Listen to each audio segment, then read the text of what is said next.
దేవునికి మహిమ కలుగును గాక. దానియేలు గ్రంథం 1వ అధ్యాయం 8వ వచనం నుంచి 16వ వచనం వరకు చదువుకుందాం. రాజు భుజించు భోజనము పానం చేయు ద్రాక్షారసమును పుచ్చుకొని తను అపవిత్రపరచుకొనకూడదని దానియేలు ఉద్దేశించి తాను అపవిత్రుడు కాకుండునట్లు వాటిని పుచ్చుకొనకుండా సెలవిమ్మని నపుంసకుల అధిపతిని వేడుకొనగా దేవుడు నపుంసకుల అధిపతి దృష్టికి దానియేలునకు కృపా కటాక్షమునంద ననుగ్రహించెను గనుక నపుంసకుల అధిపతి దానియేలుతో ఇట్లనెను, మీకు అన్నపానంలో నియమించిన రాజుకు నా యజమానునికి నేను భయపడుచున్నాను. మీ ఈడు బాలుర ముఖముల కంటే మీ ముఖములు కృషించినట్లు ఆయనకు కనబడనేలా. అట్లయితే మీరు రాజు చేత నాకు ప్రాణాపాయము కలగజేతురు. నపుంసకుల అధిపతి దానియేలు, హనన్య, మిషాయేలు, అజర్య అను వారి మీద నియమించిన నియమకునితో దానియేలు ఇట్లనెను, భోజనమునకు శాకాధాన్యములు పానమునకు నీళ్లను నీ దాసులమగు మాకిప్పించి దయచేసి 10 దినముల వరకు మమ్మను పరీక్షించుము. పిమ్మట మా ముఖముల రాజు నియమించిన భోజనము భుజించు బాలుర ముఖములను చూచి నీకు తోచినట్లుగా నీ దాసులమైన మా ఎడల జరిగింపుము. అందుకతడు ఈ విషయంలో వారి మాటకు సమ్మతించి 10 దినముల వరకు వారిని పరీక్షించెను. 10 దినములైన పిమ్మట వారి ముఖములు రాజు భోజనము భుజించు బాలులందరి ముఖముల కంటే సౌందర్యముగాను కలగాను కనబడగా, రాజు వారికి నియమించిన భోజనమును పానము కొరకై ద్రాక్షారసమును ఆ నియమకుడు తీసివేసి వారికి శాకాధాన్యాదులను ఇచ్చెను. దేవుడు తన పరిశుద్ధ వాక్యాన్ని దీవించుగాక. ప్రార్థన చేద్దాం. పరిశుద్ధుడైన తండ్రి యేసయ్య, వాక్యమైన దేవా, మీరు మా మధ్యలో ఉండమని వేడుకొంచున్నాను. దేవా, మీరు మాతో మాట్లాడండి ప్రభువా. మాతో మాట్లాడితే ప్రభువా మేము బ్రతుకుతాం. మమ్మల్ని సరిచేయండి ప్రభువా, మమ్మల్ని బాగు చేయండి. సమస్తమైనటువంటి మహిమ ఘనత మీరు పొందుకోమని మా ప్రభువును రక్షకుడైన యేసుక్రీస్తు పరిశుద్ధ నామమున అడిగి వేడుకొనుచున్నాము తండ్రి, ఆమేన్. హల్లెలూయా, హల్లెలూయా.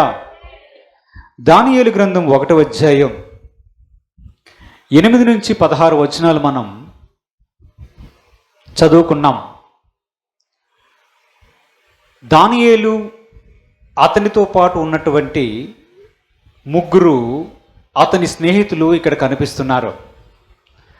వారి పేర్లు ఏమిటి అంటే, ఏం పేర్లున్నాయి? షద్రకు, మేషకు, అబేద్నెగో. ఈ 3 మరియు దానియేలు స్నేహితులుగా ఉన్నారు. యూదా రాజ్యములో వీరు ఉండేటప్పుడు కల్దీల రాజు వారిని తీసుకొని వారిని బంధించి వారిని పట్టుకొని వచ్చి వారి దేశానికి పట్టుకుపోతాడు. పట్టుకుని వెళ్ళిన తర్వాత ఆ రాజు అతని దగ్గర ఉన్నటువంటి ఒక అధికారికి సెలవిస్తాడు, మనము యూదా రాజ్యంలో నుంచి కొంతమందిని పట్టుకొని వచ్చాం కదా బందీలుగా తీసుకుని వచ్చినటువంటి ఆ ప్రజలలో యవ్వనస్తులైనటువంటి వారిని కొంతమందిని గుర్తించు. వారు రాజవంశంలో పుట్టినవారై ఉంటే ఇంకా మంచిది. వారు చక్కగా ఉండి మంచిగా తెలివితేటలు కలిగి ఉన్నట్లయితే వారిని గుర్తించి వారిని తీసుకొని నేను ఉన్నటువంటి రాజ్యములో, అంతఃపురములో లేదా రాజు యొక్క పనుల్లో వారు కూడా ఉండేటట్లు వారిని నియమిద్దాం. వారికి కావలసినటువంటి అన్ని విద్యలను మనం నేర్పిద్దాం. మన దేశ భాషను వారికి నేర్పిద్దాం, మనకు తెలిసినటువంటి విద్యను కూడా వారికి నేర్పిద్దాం. రాజు యొక్క కార్యములలో వారిని ఉద్యోగస్తులుగా తీసుకుందాం అని రాజు ఆలోచిస్తాడు. రాజు ఆలోచించి తన దగ్గర ఉన్నటువంటి అధికారి ఒకడు ఉంటాడు, అధికారికి చెప్తాడు,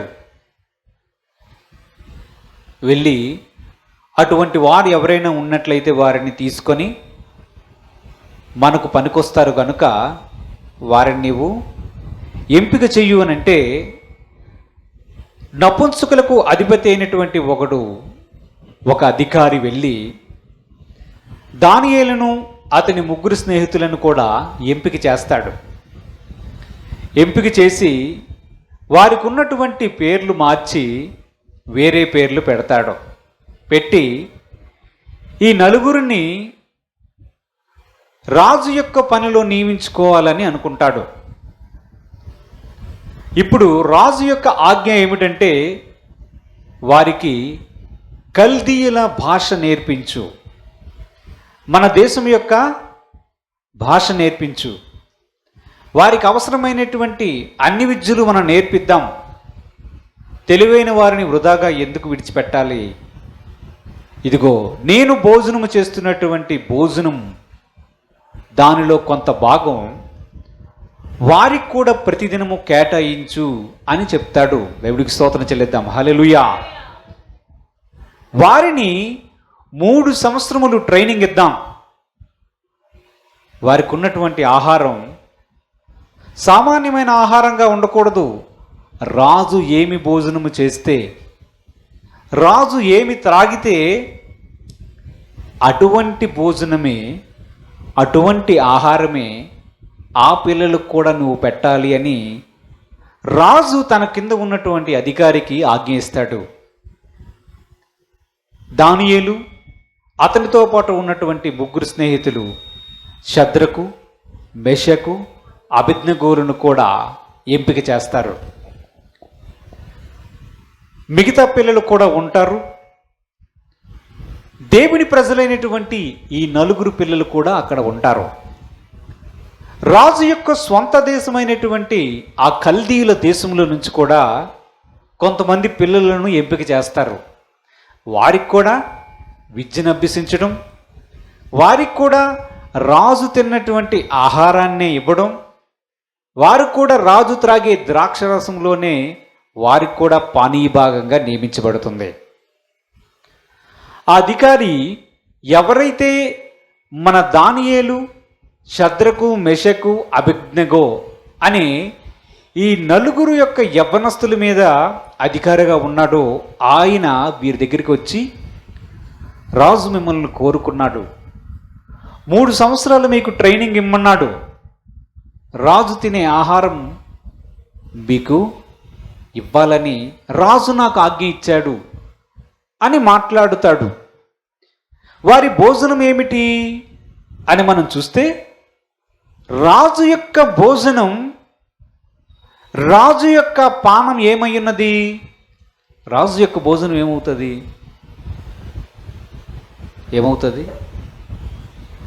రాజు యొక్క భోజనం ఎలా ఉంటుంది? ఉప్మా ఉంటుందా?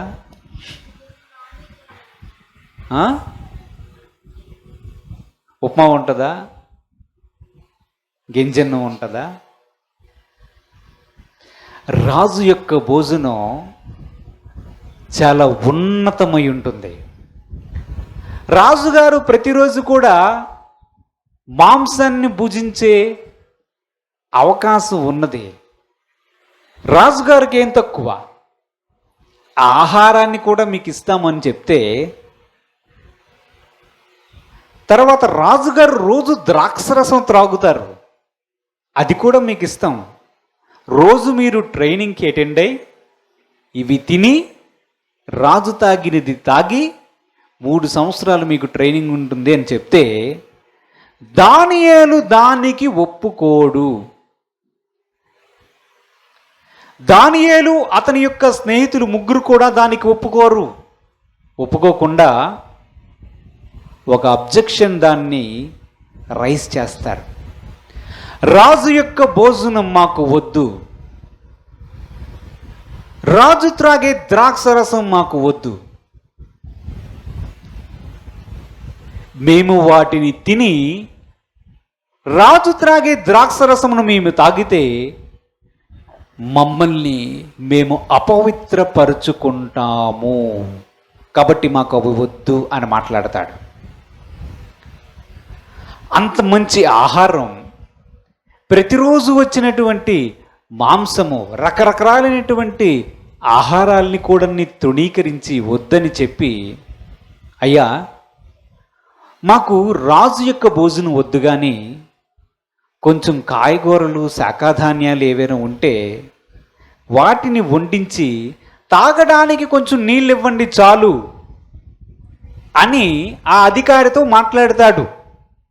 ఆ అధికారి అంటాడు, ఇది రాజు యొక్క ఆజ్ఞ, ఒకవేళ నేను దీన్ని కానీ తృణీకరించి మీకు రాజు ఇచ్చినటువంటి భోజనము, రాజు ఇచ్చినటువంటి ద్రాక్షరసము మీకు ఇవ్వలేదని తెలిస్తే రాజు నన్ను చంపుతాడు, రాజు నన్ను చంపుతాడు. మీరేమో శాకాధాన్యములు తింటానంటున్నారు, ఏంటి మీకు ప్రాబ్లం? చక్కగా తినచ్చు కదా, చక్కగా తినచ్చా లేదా? అదే మనకు ట్రైనింగ్ వచ్చింది అనుకోండి, ఇంకా ఉన్నాయా? ఇంతేనా రాజుగారు ఇలాగే తింటారా? దేవుని యొక్క వాక్యాన్ని మనం చదువుతూ ఉన్నాం. ఒక విషయాన్ని మనం స్పష్టంగా గమనించాలి. దానియేలు అతని యొక్క ముగ్గురు స్నేహితులు రాజుగారు తినే భోజనము కానీ రాజుగారు తాగే ద్రాక్షరసము కానీ ఎందుకు వద్దన్నారు? ఏంటి సమస్య? ఎందుకు వద్దన్నారు? తినడానికి వారికి మనస్సు లేదా? వారు తినకూడదా? వారు తినకూడదు అంటే అవును, తినకూడదు. దేవుని యొక్క ఆజ్ఞలలో వారికి ఇవ్వబడినటువంటి కట్టడల ప్రకారం ఆహారాన్ని బట్టి కూడా వారు అపవిత్రపరచబడే అవకాశం ఉన్నది. రాజు ఎక్కడికి వెళ్ళి ఏ నైవేద్యాలు, ఏ బలులను అర్పించి వాటిని ఆ రాజు తినడంతో పాటు మాకు కూడా తెచ్చిచ్చాడు అనుకో, నేనేం చెయ్యాలి? నేను కూడా వాటిని తినవలసి వస్తుంది. దేవుని యొక్క ధర్మశాస్త్రములో కొన్ని ఆహార పదార్థాలు తినడం గురించి దేవుడు కొంత నియమాన్ని విధించాడు.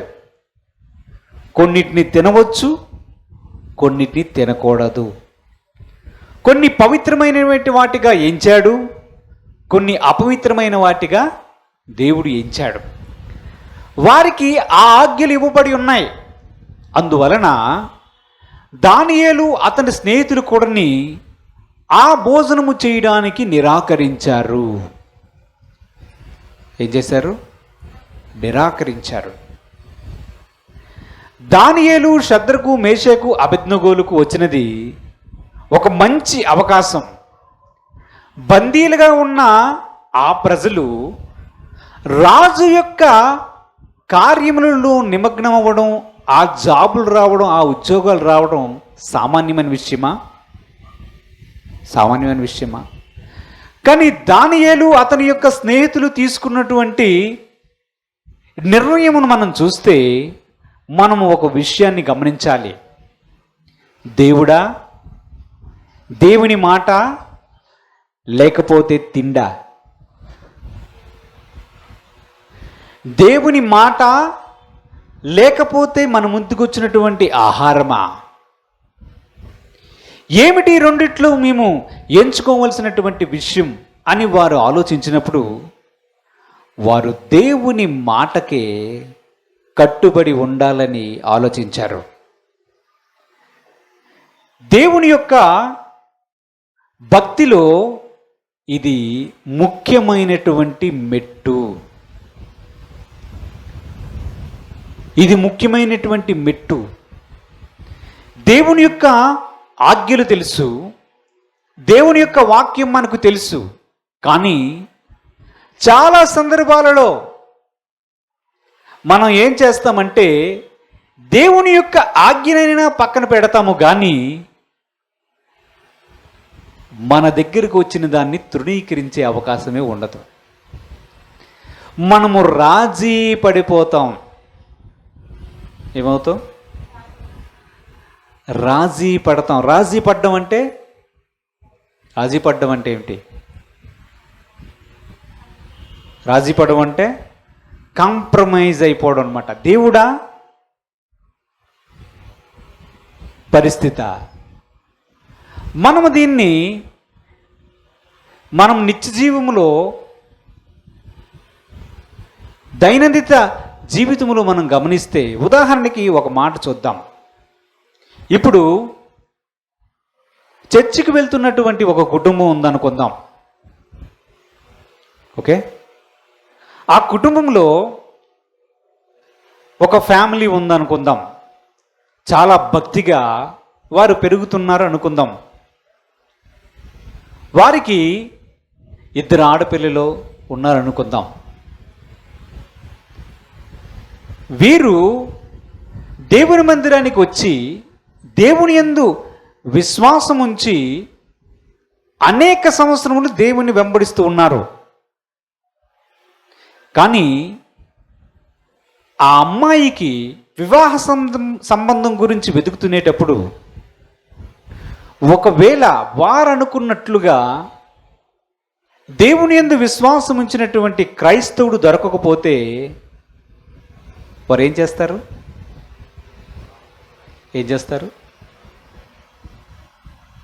రాజీ పడతారు.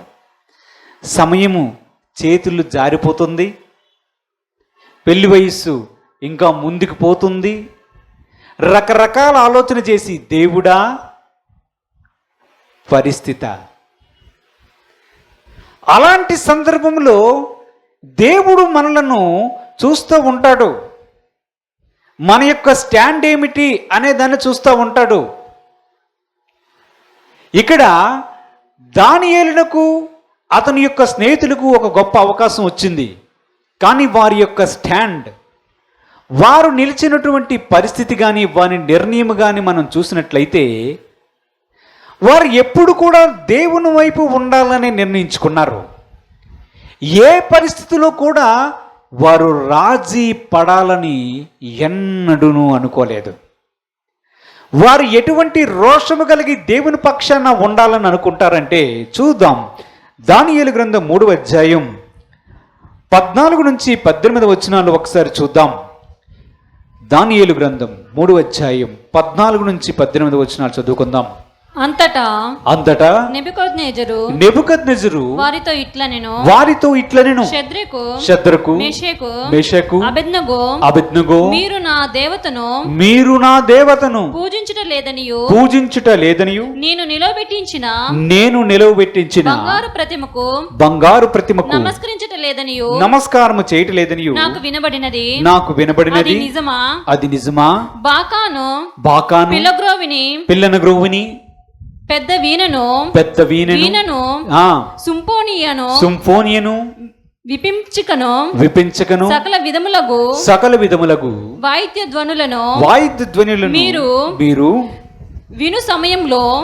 విను సమయములో సాగిలపడి నేను చేయించిన ప్రతిమకు నమస్కరించుటకు సిద్ధముగా ఉన్న ఎడల సరే మీరు నమస్కరింపని ఎడల తక్షణమే మండుచున్న వేడిమి గల అగ్నిగుండంలో మీరు వేయబడుదురు నా చేతిలో నుండి మిమ్మును విడిపింపగల దేవుడు ఎక్కడ ఉన్నాడు? శద్రకును మేషకును అబేద్నెగోయు రాజుతో ఇలాగు చెప్పిరి నెబుకద్నెజరు ఇందును గూర్చి నీకు ప్రత్యుత్తరం ఇయ్యవలెనన్నా చింత మాకు లేదు. మేము సేవించుచున్న దేవుడు మండుచున్న వేడిమి గల ఈ అగ్నిగుండంలో నుండి మమ్మను తప్పించి రక్షించుటకు సమర్థుడు మరియు నీ వశమున పడకుండా ఆయన మమ్మును రక్షించును. ఒకవేళ ఆయన రక్షింపకపోయినను రాజా నీ దేవతలను మేము పూజింపమనియు నీవు నిలవబెట్టించిన బంగారు ప్రతిమకు నమస్కరింపమనియు తెలుసుకొనుము. దేవునికి మహిమ కలుగునుగాక. హల్లెలూయా, హల్లెలూయా.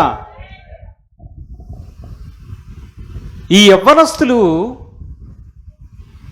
ఆ నెబుకద్నెజరు రాజ్యంలో ఉన్నారు. నెబుకద్నెజరు ఒక బంగారు ప్రతిమను చేయించి సకల ప్రజలకు చాటించాడు. ఏం చాటించాడంటే, ఇక్కడ అన్ని రకాల వాయిద్యాలు వాయిస్తూ ఉంటారు. ఆ ధ్వని, ఆ సౌండ్ మీకు ఎప్పుడైతే వినిపిస్తుందో అప్పుడు సకల ప్రజలు ఏం చేయాలి? ఆ ప్రతిమ ఎదుట నమస్కరించాలి. నమస్కరించని వాడు అగ్నిగుండములో పడవేయబడతాడు. ఇది రాజు యొక్క ఆజ్ఞ.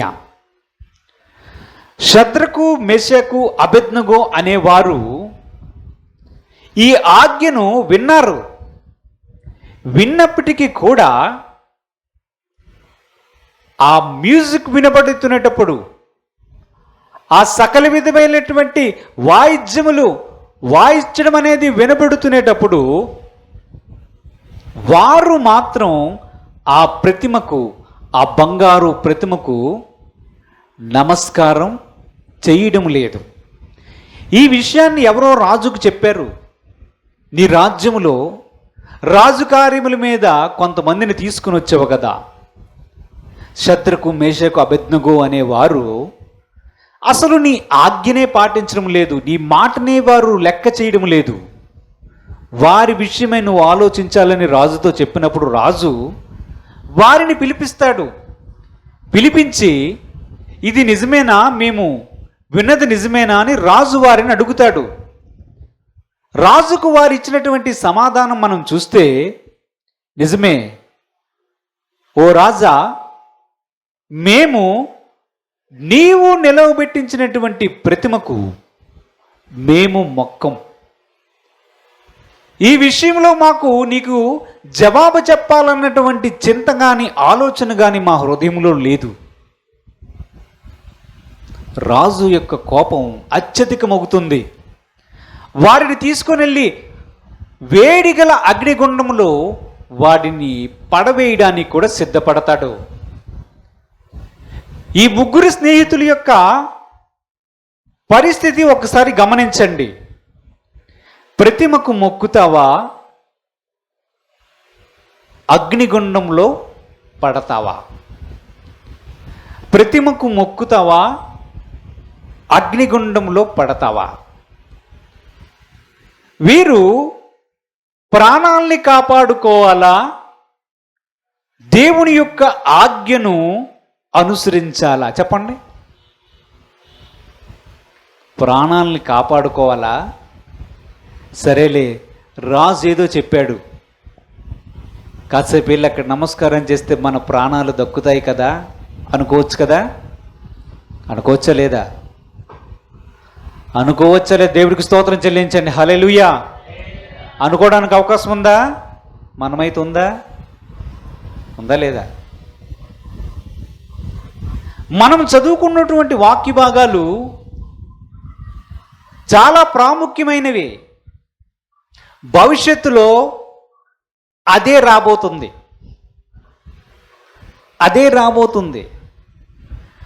దానియేలు, షద్రకు, మేషకు, అబేద్నెగోలు ఏ విధంగా నిలబడ్డారో అదే పరిస్థితిలో విశ్వాసులమైనటువంటి మనము నిలవబోతున్నాము. ఇవన్నీ మనకు దృష్టాంతములుగా, ఒక ఉదాహరణలుగా దేవుడు వ్రాయించి ఉంచాడు. భక్తిలో రాజీ పడే స్థితిలో విశ్వాసులు వెళ్ళిపోతూ ఉన్నారు. ఏంటది?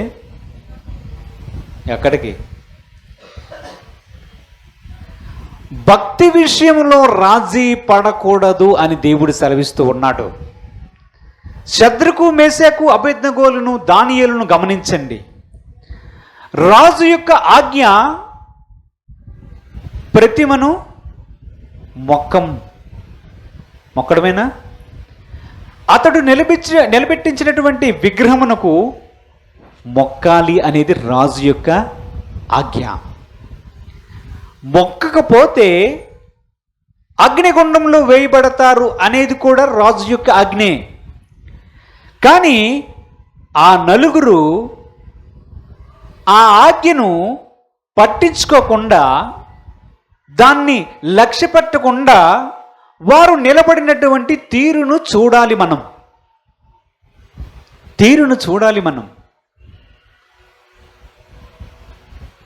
వారు రాజీ పడినటువంటి భక్తికి ఉదాహరణగా ఉన్నారు. తర్వాత శద్రకు మేషాకు అబేద్నెగోలను అగ్నిగుండంలో వేయడం మనం చూస్తాం. తర్వాత దేవుడు వారిని కాపాడడం కూడా మనం చూస్తాం. ఎందుకు ఈ వాక్య భాగాలను మనం ధ్యానిస్తూ ఉన్నామంటే, వారికి అవకాశం వచ్చింది. దేవుని యొక్క ఆజ్ఞ లేదా అవకాశమా?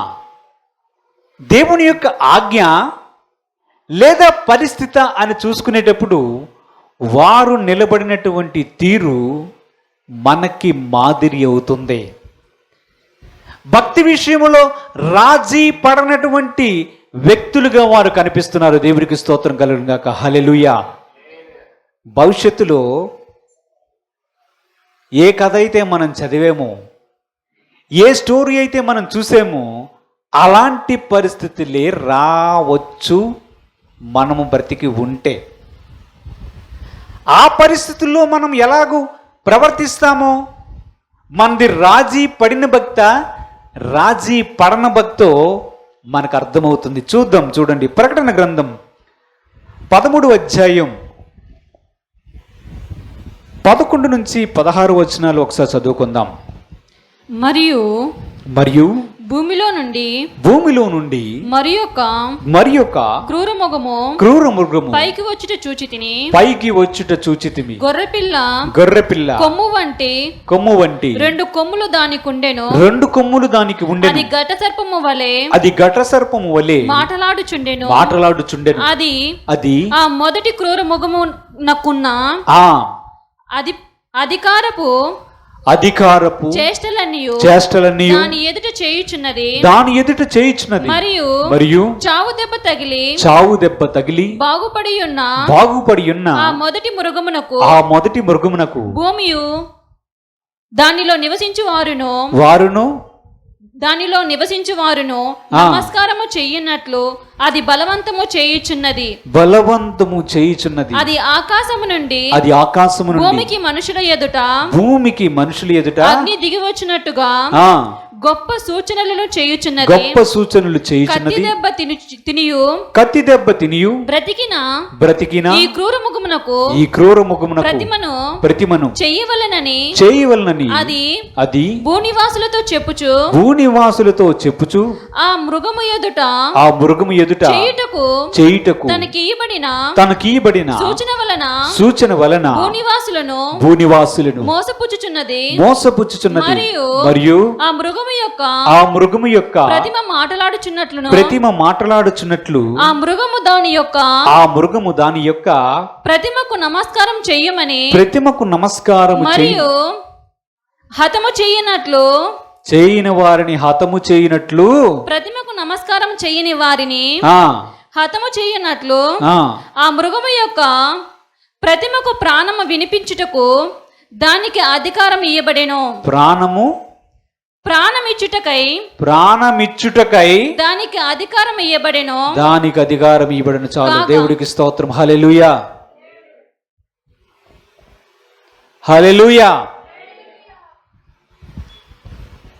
మనము ఏ కాలంలో ఉన్నాం?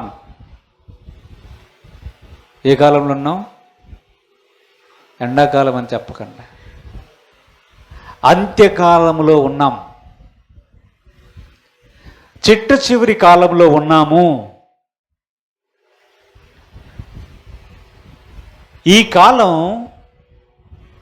అంత్య అబద్ధపు క్రీస్తు అనేవాడు ఒకడు వస్తాడు. ఎవరు? అంత్య అబద్ధపు క్రీస్తు అనేవాడు ఒకడు వస్తాడు. మన ప్రభు ఎవరు? మన ప్రభు ఎవరు? అరే దేవుడికి స్తోత్రం, హల్లెలూయా. ఎవరు మన ప్రభు? ఏం చెప్పరేమి? యేసుక్రీస్తుని నోటుతో ఒప్పుకోవాలి. హల్లెలూయా. యేసుక్రీస్తు మన ప్రభు, అవునా? యేసు ప్రభువును చూచి అనేక మంది ఏం చెప్తారు?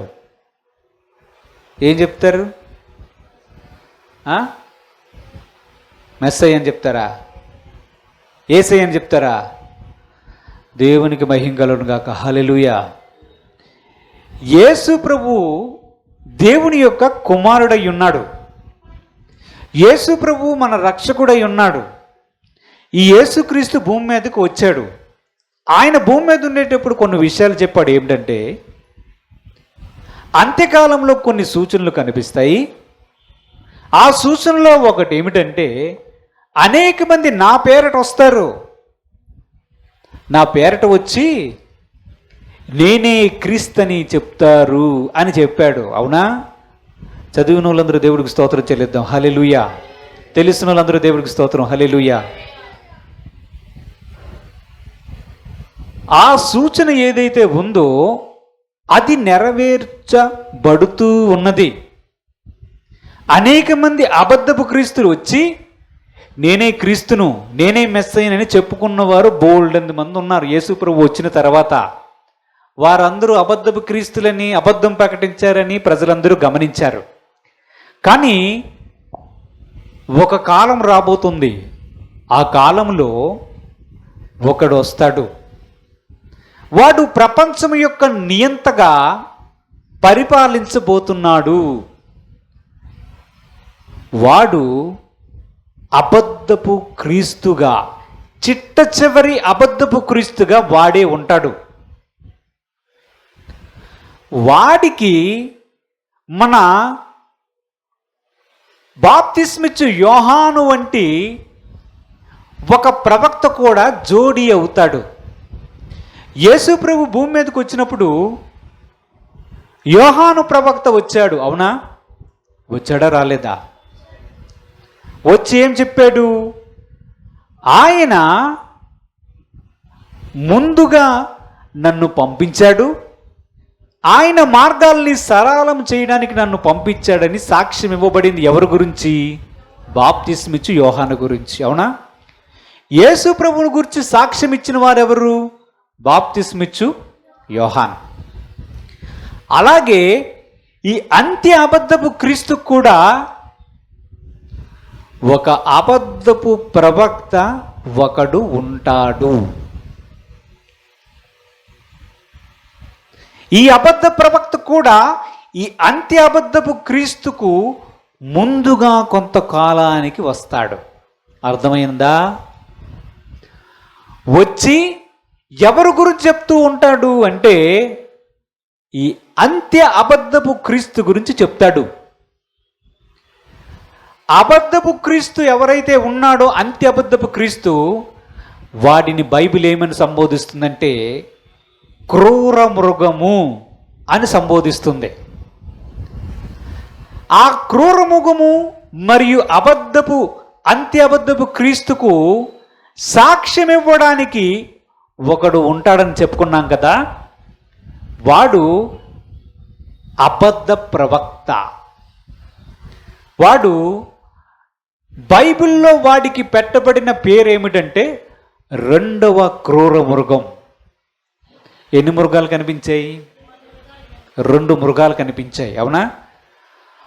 మొదటి క్రూర మృగం ఎవడు? అంత్య అబద్ధపు క్రీస్తు. రెండవ క్రూర మృగం ఎవరు? ఆ అబద్ధపు ప్రవక్త. ఎవరికి అబద్ధపు ప్రవక్త? అంత్య అబద్ధపు క్రీస్తునకు అబద్ధ ప్రవక్త. దేవుడికి స్తోత్రం, అమ్మయ్య, అర్థమైంది. హల్లెలూయా, హల్లెలూయా. ఈ అబద్ధపు ప్రవక్తకి కొంత శక్తిని ఇవ్వడం జరుగుతుంది. చదవబడినటువంటి వాక్య భాగాన్ని మరలా మనం చూస్తే అక్కడ చూడండి ఏమని రాయబడి ఉంది, ఆ అంత్య అబద్ధపు క్రీస్తునకు ఒక ప్రతిమ తయారు చెయ్యాలి అని సలహా ఇచ్చింది ఎవరు? ప్రతిమ అంటే తెలుసా? ప్రతిమ బొమ్మ. ఎవరమ్మా చెప్పారమ్మా? హల్లెలూయా. ప్రతిమ అంటే విగ్రహము లేదా బ్రహ్మ. బొమ్మ. హల్లెలూయా. ఈ అంత్య అబద్ధపు క్రీస్తునకు ఒక ప్రతిమ తయారు చేయాలని, ఒక విగ్రహమును తయారు చేయాలని, ప్రజలకు దానిని పరిచయం చేయాలని భావించినది ఎవరు? ప్రకటించింది ఎవరు? చదవబడిన వాక్య భాగంలో చూసి చెప్పండి. ఎవరు? రెండవ క్రూరముఖం మరియు వాడి పేరేంటి? అబద్ధపు ప్రవక్త. సింపుల్గా చెప్పాలంటే చిట్ట చివరగా ఒక అబద్ధపు క్రీస్తు వస్తాడు, వాడికి ఒక ప్రవక్త ఉంటాడు. ఆ అబద్ధపు క్రీస్తుకి ఒక విగ్రహాన్ని ఏర్పాటు చేద్దాము అని ఆలోచన చెప్పి దాన్ని నెరవేర్చాలని ప్రకటించేవాడు ఒకడు ఉంటాడు. వాడే అబద్ధపు ప్రవక్త. ఈ యొక్క ఆలోచన చేసి ఏం చేస్తారంటే, ఈ ప్రతిమకు లేదా ఈ విగ్రహానికి ఎవడైనా నమస్కారము చేయకపోతే ఏముంది అక్కడ? వారిని హతము చేయనట్లు ఆ మృగము యొక్క ప్రతిమకు ప్రాణమిచ్చుటకై దానికి అధికారము ఇయ్యబడెను. దేవుడికి స్తోత్రం కలుగును గాక. హల్లెలూయా. మీరు చూస్తే దానియేలు కాలంలో ఏం జరిగిందో సేమ్ అటువంటిదే భవిష్యత్ కాలములో జరగబోతూ ఉన్నది. దానియేలు కాలంలో శద్రకు, మేషకు, అబేద్నెగోలు ఎదుర్కొన్నటువంటి పరిస్థితిని విశ్వాసులమైనటువంటి మనము ఎదుర్కొనబోతున్నాము. అర్థమైందా? ఇది పాయింట్. దేవుడికి స్తోత్రం కలుగాక. హల్లెలూయా. అప్పుడు నెబుకద్నెజరు ఎలాగైతే ఒక ప్రతిమను నిలవబెట్టి కొట్టండ్ర మ్యూజిక్ అని చెప్పి కొట్టినప్పుడు, ఆ సౌండ్ ప్రజలందరికీ వినిపించినప్పుడు వారందరూ వచ్చి ఆ ప్రతిమకు లేదా ఆ విగ్రహమునకు నమస్కారము చెయ్యాలని రాజు ఆజ్ఞ ఇచ్చాడు. అవునా? ఇచ్చాడా? ఇవ్వని వారిని, ఎవరైతే మొక్కరో వారిని తీసుకొని వెళ్ళి అగ్నిగుండంలో పడేయాలి. ఇదే ఆ రోజు రాజు యొక్క ఆజ్ఞ. అంత్యకాలానికి వద్దాం. అంత్యకాలంలో కూడా సేమ్ ఇలాంటిదే జరగబోతుంది. అప్పుడు తేలిపోతాయి మన విశ్వాసాలు. రాజీ పడే భక్తులు, రాజీ పడని భక్తులు అక్కడ కనబడతారు. వాడు ప్రపంచ నియత్త అయినటువంటి ఒక వ్యక్తి ఉంటాడు. వాడు అంత్య అబద్ధపు క్రీస్తుగా ఉంటాడు. భూలోకాన్నంతటిని కూడా ఏలే పరిస్థితి రాబోతుంది. వాడు తన విగ్రహాన్ని ఏర్పాటు చేయాలని చెప్తాడు.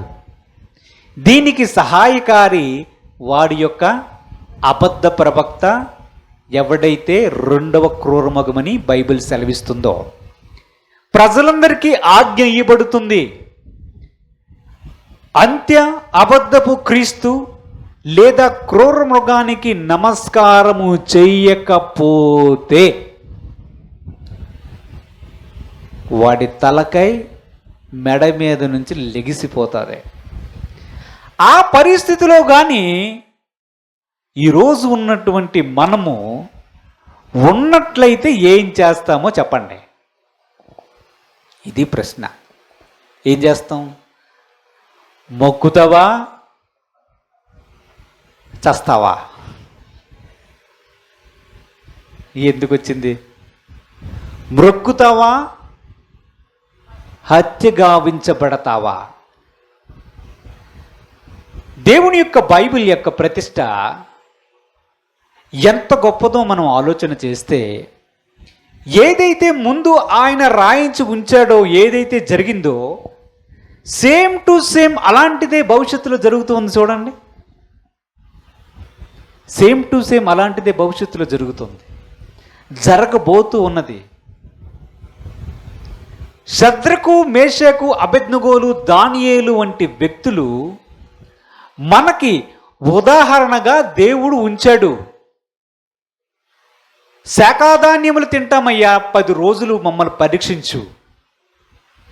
ఒకవేళ కానీ మా ముఖాలు పీక్కిపోయినట్టు అనిపిస్తే అప్పుడు నీవు ఇచ్చినట్లుగా చూద్దు. కానీ ఆ భోజనమే తింటాము, రాజు యొక్క భోజనమే తింటాము, రాజు తాగే ద్రాక్షరసమే తాగుతాం, దయచేసి మమ్మల్ని పరీక్షించు ఒక 10 రోజులని వారి మీద ఉన్నటువంటి అధికారాన్ని వారు బ్రతిమలాడుకుంటారు.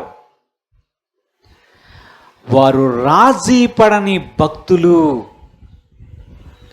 చచ్చిపోతావా, అగ్నిగుండంలో వేయబడతావా, నేను పెట్టినటువంటి ప్రతిమకు మొక్కుతావంటే రాజుతోనే డైరెక్ట్గా వారు చెప్తారు, నెబుకద్నెజరు మా దేవుడు సర్వాధికారి, సర్వ సృష్టికర్త, మేము మా దేవుడైనటువంటి యెహోవాని ఆరాధిస్తాం, ఆయనను మాత్రమే మొక్కుతాం, మేము దేనికి సాగిలి పడకూడదని మాకు ఆజ్ఞ ఉన్నది. నువ్వు రాజువు కావచ్చు, మా ప్రాణాలు పోవచ్చు, అగ్నిగుండంలో నువ్వు వెయ్యొచ్చు, కానీ ఒక మాట గుర్తుపెట్టుకో, మేమైతే నీవు నిలవబెట్టించినటువంటి ప్రతిమకు మ్రొక్కము అని వారు సమాధానాన్ని ఇచ్చారు. ఈరోజు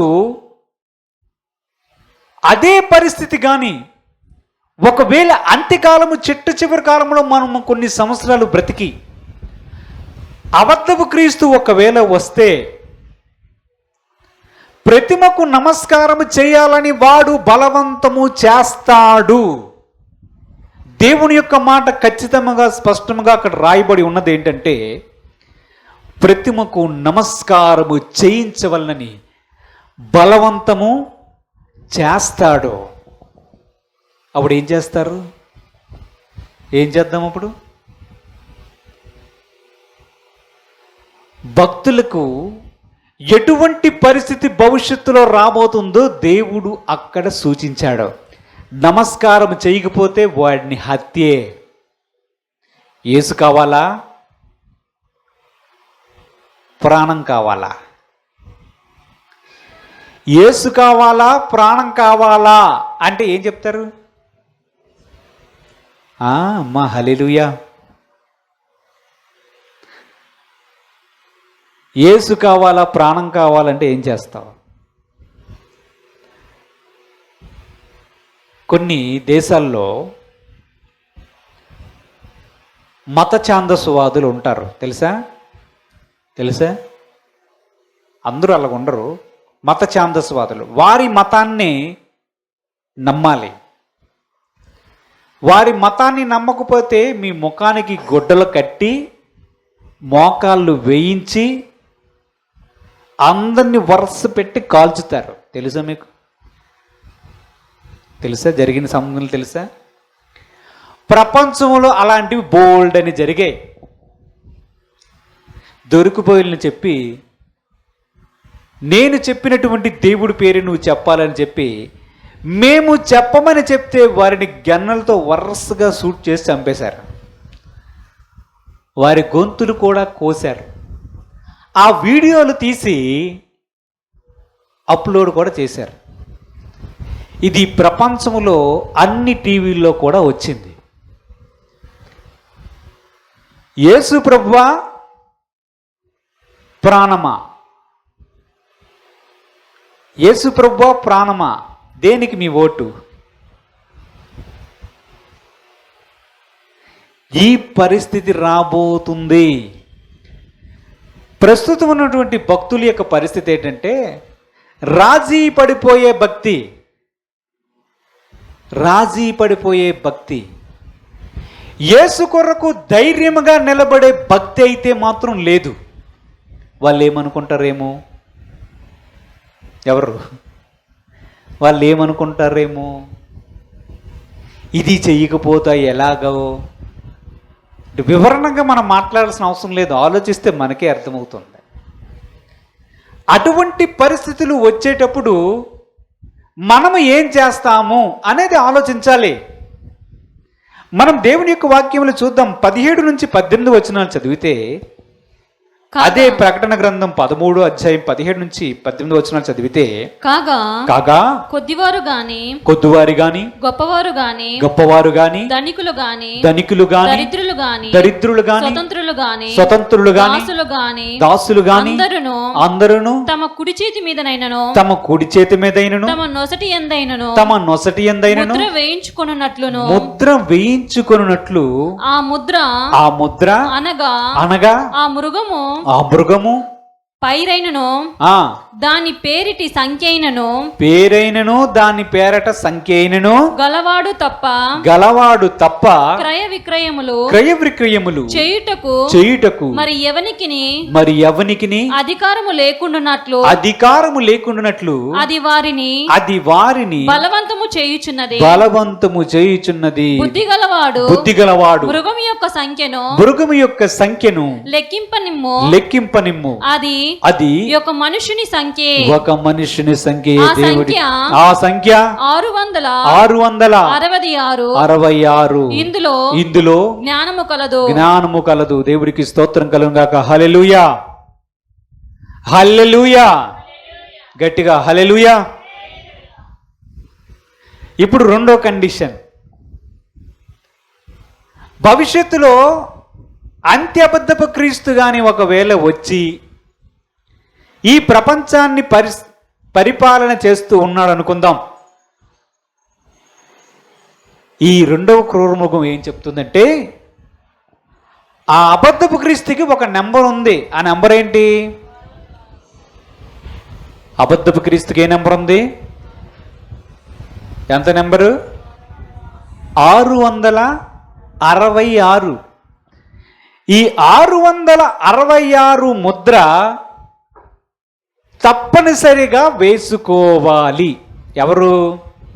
క్రైస్తవులు, భారతీయులు, జపానీయులు, అమెరికన్లు, హిందువులు, ముస్లింలు అందరూ కూడా ఈ 666 అనే ముద్ర ఎక్కడ వేసుకోవాలి?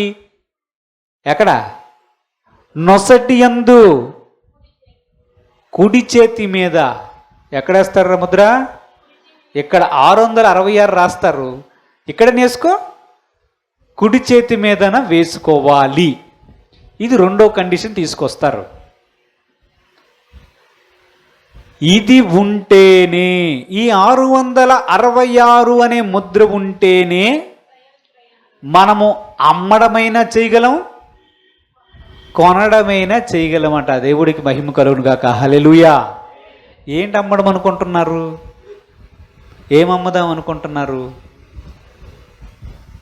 ఏమమ్ముతారు?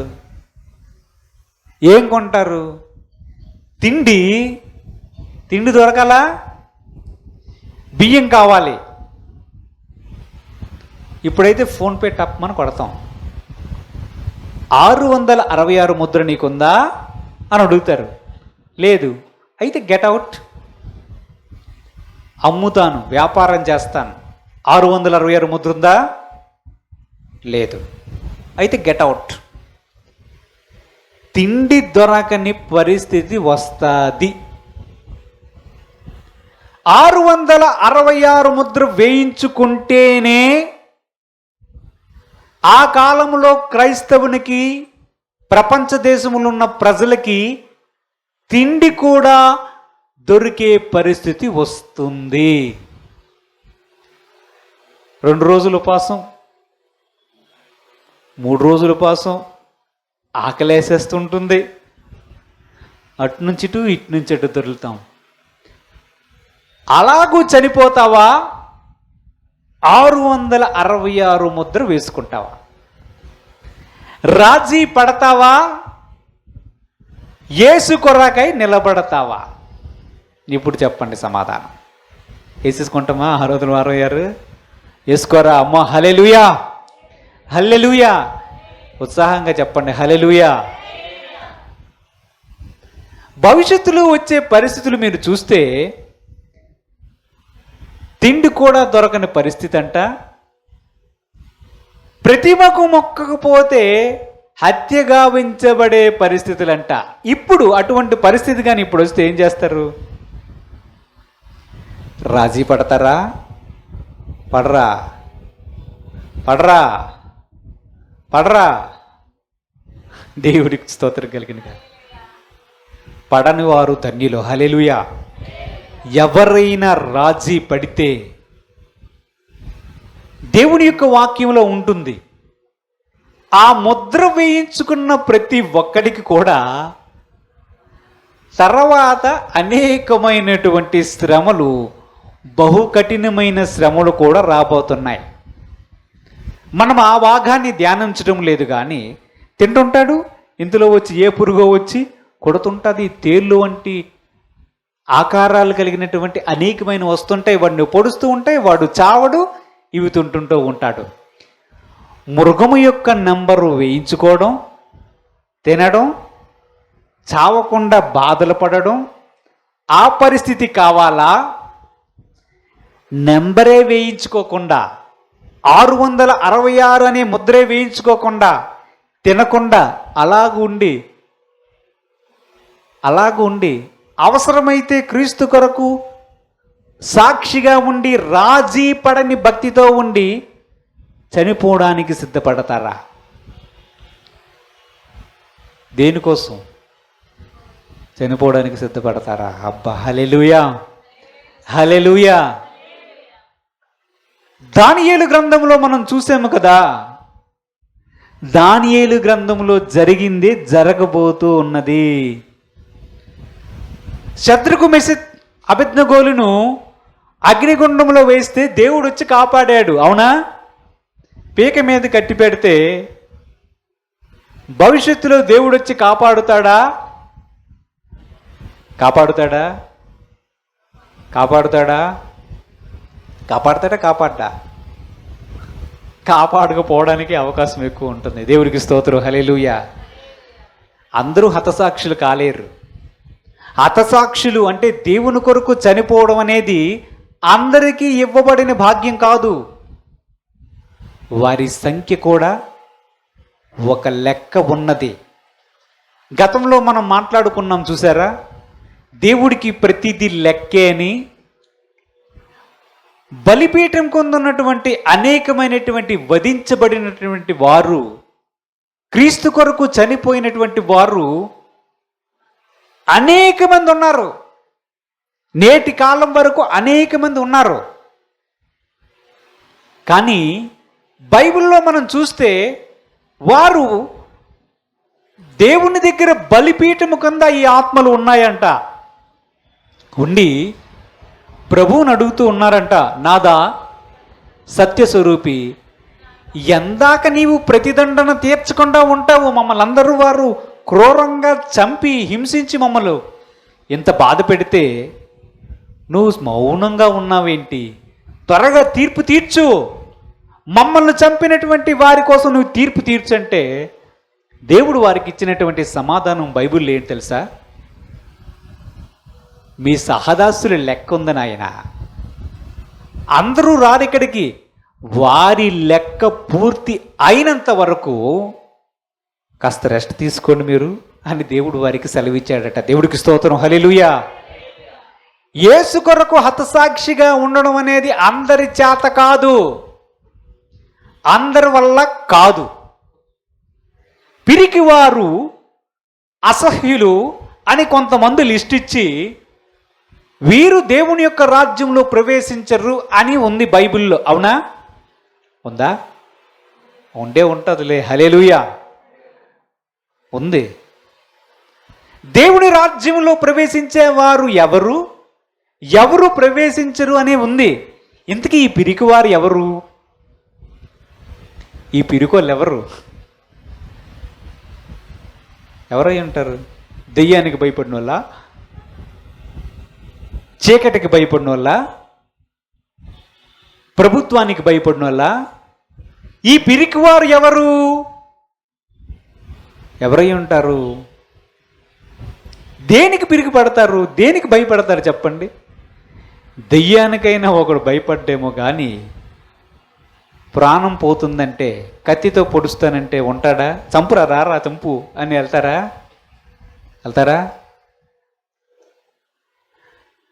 అత్యంత కఠినమైనటువంటి పరిస్థితులు భవిష్యత్ కాలంలో రాబోతున్నాయి.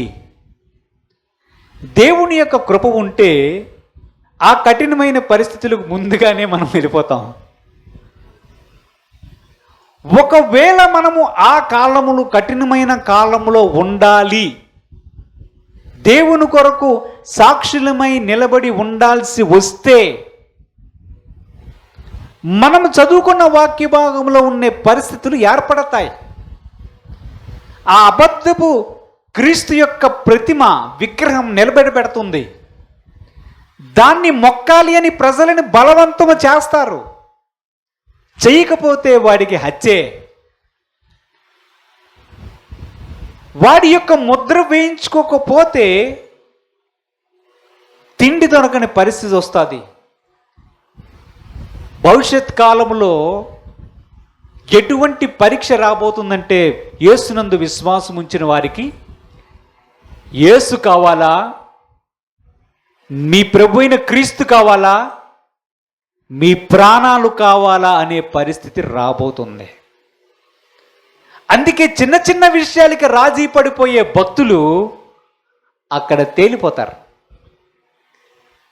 చిన్న చిన్న విషయాలకే రాజీ పడిపోయే విశ్వాసులు క్రీస్తు యొక్క రెండవ రాకడ అతి సమీపమైనప్పుడు తేలిపోతారు. వారందరూ ముద్ర వేయించుకోవడానికి సిద్ధపడతారు.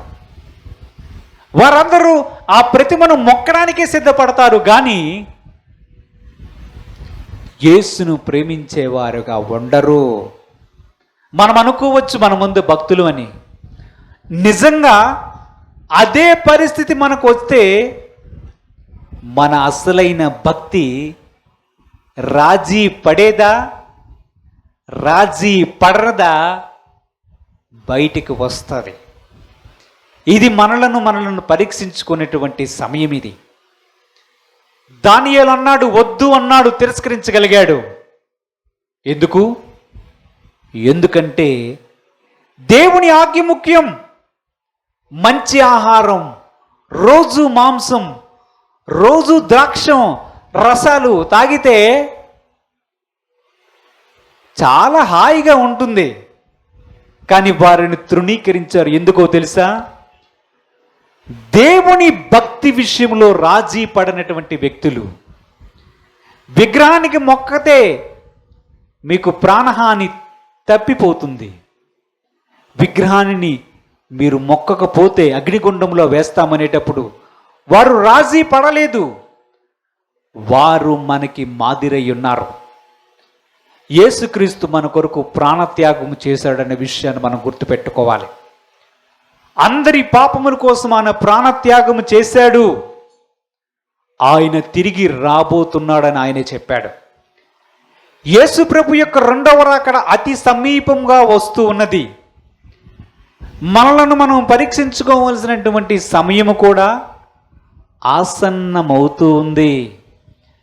భవిష్యత్ కాలంలో మనలను బలవంతము చేసే పరిస్థితులు వస్తాయి. మనలను బలవంతము చేస్తారు. నాకు ఇష్టం లేదండి, రాజ్యాంగం ఈ హక్కులు కలిపి అవేం ఉండవు. ఇంకా ప్రపంచమంతా ఒకటే హెడ్, వాడు చెప్పిందే వేదం. ఆ పరిస్థితిలోనికి ప్రజలందరూ వెళ్ళబోతున్నారు. అందులో క్రైస్తవులమైనటువంటి మనము కూడా వెళ్ళబోతూ ఉన్నాము. గుర్తుపెట్టుకోవాలి. నీవుంటే నాకు చాలు, నీ కొరకు ప్రాణం ఇస్తా, ఏదైనా ఇస్తా, ఇలాంటి పాటలు మనం పాడొచ్చేమో. కానీ కఠినమైన పరిస్థితులు వచ్చేటప్పుడు రాజీ పడతామా, రాజీ పడమా అన్నదే మనకి ఇక్కడ ప్రశ్న. ప్రార్థన చేసుకుందాం. పరిశుద్ధుడైన తండ్రి, మీ పాదములకు వందనాలు, స్తుతులు. దేవా, భవిష్యత్ కాలములో అత్యంత క్లిష్ట పరిస్థితులను ప్రభువా మేము ఎదుర్కొనబోచున్నాం. భక్తిలో రాజీ పడతారా, నీ కొరకు సాక్షులుగా నిలబడతారని నీ మమ్మల్ని పరీక్షించే సమయం ఆసన్నమగుతుంది ప్రభువా. నీ సేవకులైన శద్రకు, మేషకు, అబేద్నెగోల వలె, నీ సేవకుడైన దానియేలు వలె నీ వైపే, నీ పక్షముందే నిలబడే కృప మాకు దయచేయండి ప్రభువా. అన్ని క్లిష్ట పరిస్థితుల్లోనూ, అన్ని పరిస్థితుల్లోనూ ప్రభువా భక్తి విషయంలో రాజీ పడక స్థిరముగా నిలబడి కృప మాకు దయచేయండి. నిన్ను సంపూర్ణముగా ప్రేమించే కృప మాకు దయచేయండి ప్రభువా. మరణం వరకు నమ్మకంగా ఉండే కృప దయచేయమని, ఏది ఏమైనను క్రీస్తే కావాలి అనే మనస్సు మాకు దయచేయమని, నేటి వాక్యాన్ని మా హృదయమందు ఫలింపచేయమని యేసుక్రీస్తు నామమున అడిగి వేడుకొనుచున్నాము తండ్రి. ఆమేన్. హల్లెలూయా.